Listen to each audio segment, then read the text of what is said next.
presented by Mathri Express Music.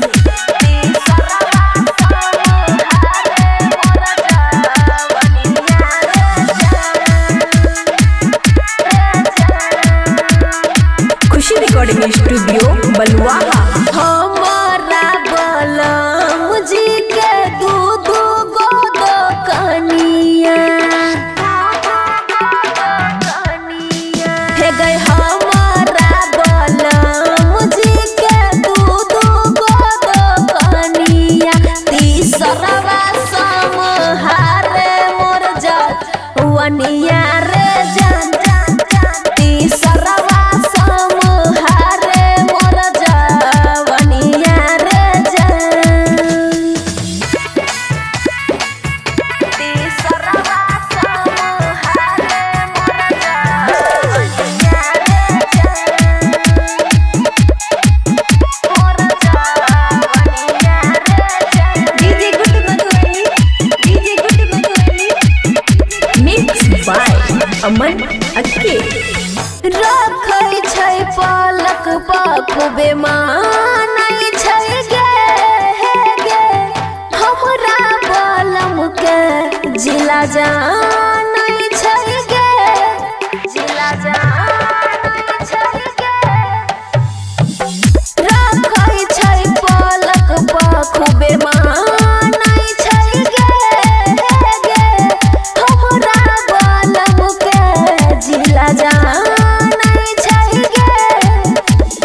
बलम बोलाबै छै सुनु मोरा धनिया बलम बोलाबै छै सुनु मोरा धनिया तीसरवा समहारे मोर जवनिया रे जान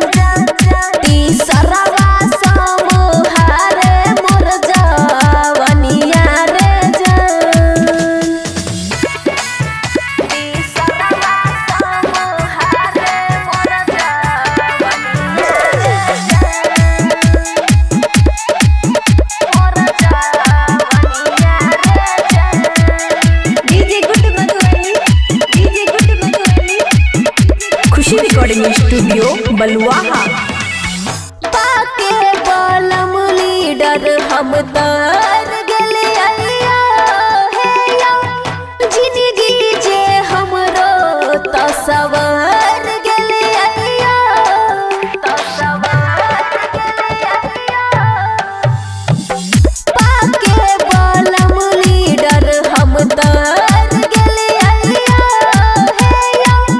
जिंदगी जे हमरो तसवर गेले अइया हमारो बलम जी के बराबर कहानिया हमारो बलम जी के बराबर कहानिया तीसरवा समहारे मोर जवनिया रे जान